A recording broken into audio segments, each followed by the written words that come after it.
did you see that post? People are talking. Here's what's trending on the Rickey Smiley Morning Show.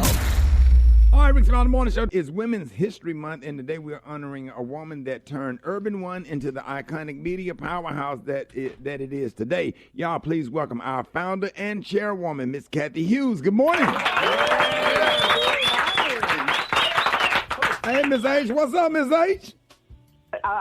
Everything is wonderful. I got to say congratulations on the success of this year's Urban One Honors.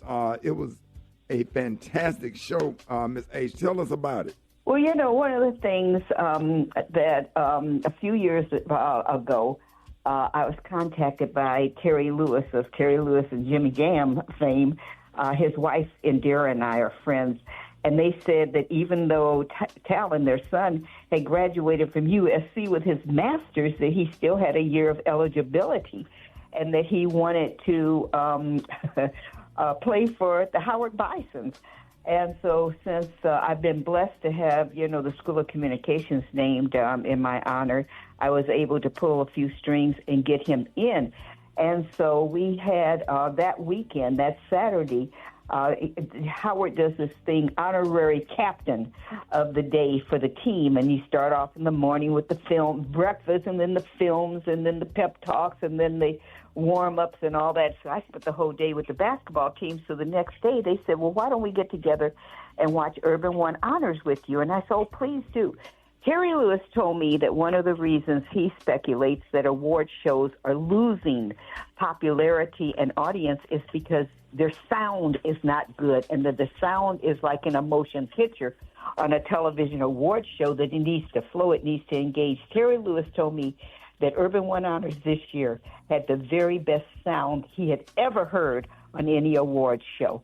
And so I cannot tell you, after feeling we had done such a great job to have the great Terry Lewis, and he asked me for the name of my music director. He called my music director, and then he called Michelle Rice, the CEO, another powerful woman who's making history as our CEO of our, two cable networks, and told her that it was the best. He said, I have never watched an entire award show. He said, because the music always loses me. He said, I have watched your show twice now, and it is because of the quality of the music. Awesome.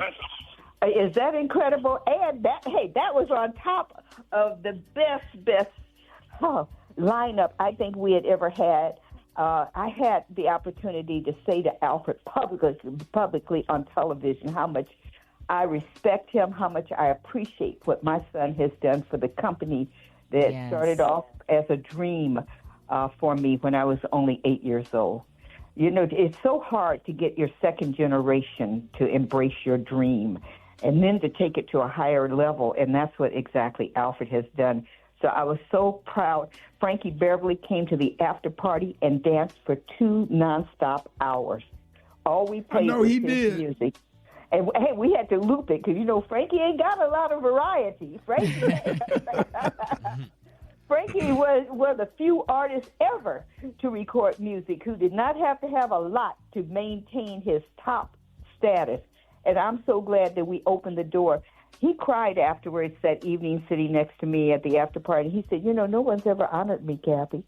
And so now that door has been open and others are coming forth because Lord knows Frankie Beverly deserves it. Dionne Warwick had the highest ranking docuseries on CNN on New Year's Day. Just so many things that took place Donald Lawrence, in my opinion, is comparable to Quincy Jones, only he's in the world of gospel and classical. And most people do not. It's funny because people said to me, oh, I love his music. I didn't know who Donald Lawrence was. We were able to do some things for some individuals, and this year's involvement of the HBCU students just warmed my heart. So thank you for asking me that. That has to go down as one of my greatest accomplishments that I had nothing to do with. That is so beautiful. Good morning, Miss Hughes. This is Maria Moore, and I just want to say thank you. Thank you for all of the contributions that you've made and the example that you've set for women, especially women in radio. I started radio as a young single mother, and whenever I doubted myself or wasn't sure, that I could do this. You were just a constant reminder to me, and what you've built and the opportunities that you've provided for all of us here. We just thank you, and we're so grateful. You know, you talked about... We still doubting you, Maria. Oh, thank you. Well, only you, Rickey. Only you. Leave her alone, Rickey. This is Women's History Month. Be respectful. Yeah. But, Ms. Hughes, you talked about how you're proud of your son, Alfred, and what he's done for the company, but a lot of that has to do with how you raised him as a mother. And I want to ask you, of all of the years, all of the decades and the evolution of Urban One, what would you say is a lesson that made the most valuable contribution to your success? I think that you have to learn. One of my favorite lectures, because, you know, I do master classes now, that, hey, once you get to past 70, they call you a master and ask you to do classes. Number one question is, how'd you get that old? You know, but I think that one of the things that we have to learn is when to turn over the reins of authority and power. You know, part of the lecture that I give in this master class deals with how our parents want to leave us their house. By the time they die and leave us the house, we don't want their house. We don't want to live in their neighborhood that they refuse to move out of, okay? We don't need it.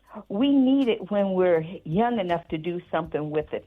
And I realized that's what transpired in my company, that I was able to still fulfill my commitment to my community. I was still able to do my community work and not have to worry with the responsibility of hiring you, Maria, or hiring Rickey Smiley and negotiating his contract, because Alfred took care of all of that. Okay, and the most valuable lesson is when we realize that we have done a good job, God has blessed us, we got to get out of the way, because people bring fresh ideas.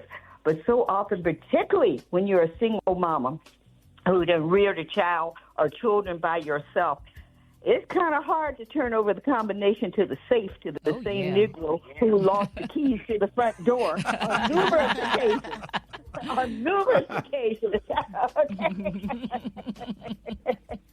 No, Ms. H, we're grateful for the opportunity. Let everybody know, you know, about Urban Honors and when it's going to air again, you know, or information online so everybody can make sure that they watch it. Yeah, exactly. It's our best. It is our very, very best. And anytime Terry Lewis says it's the best music he's ever heard on an award show anywhere, I mean, I couldn't believe he was going off. He said, I've watched it twice. I've never watched. Okay, so the music alone is a masterpiece, and the artists and the individuals that we honored.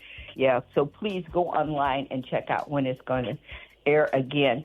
If I can take this opportunity, and thank you for allowing me to come on with you all, to pitch, we have got to vote. Our future is in jeopardy. And I'm surprised that women are not turning out, not walking to the polls to vote against this oppression, this loss of rights that women and people of color are experiencing. It's just perplexing to me. You know, we lost the referendum twice in Richmond to give almost $1 billion to the Richmond community, employ thousands of individuals who are presently on welfare because they didn't go to the polls.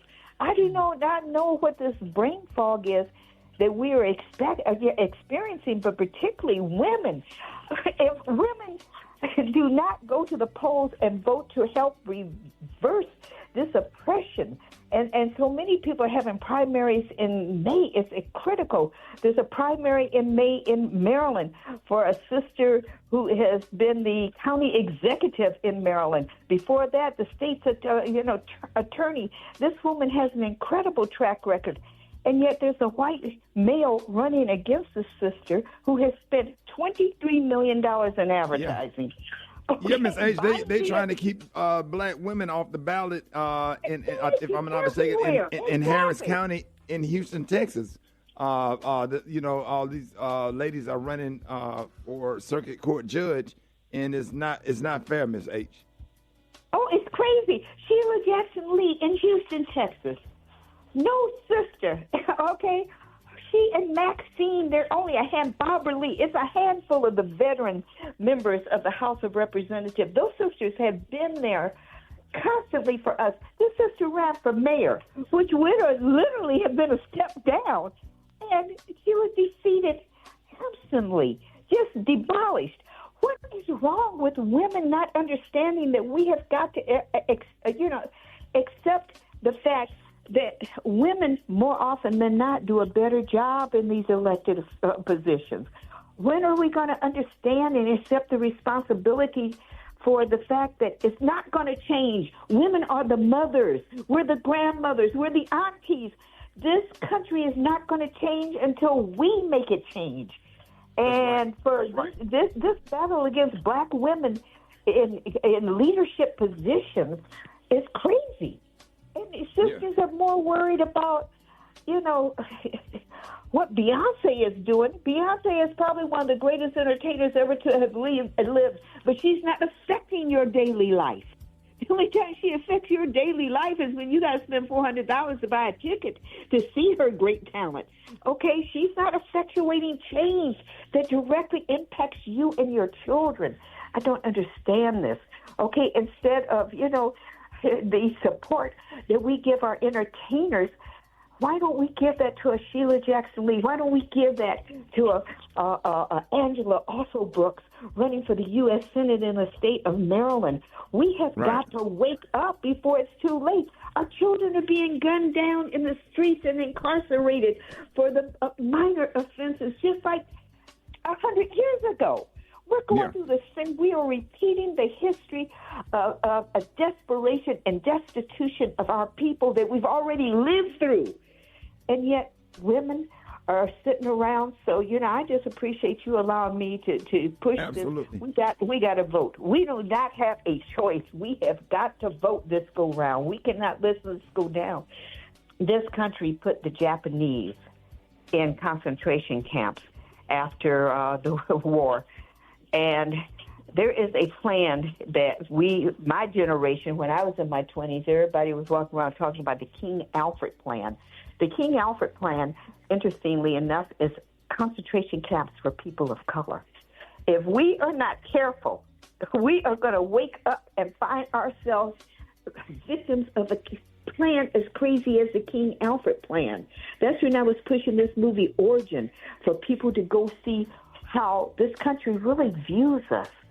And so anyway, I just had to put that plug in because I am really, really frightened and dismayed about how we are not allowing particularly women of color to come into their full fruition of leadership, particularly in the political arena. Okay, end of sermon. Thank you. Now pass the plate, Rickey.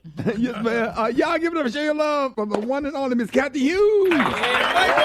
Smiley Morning Show coming up.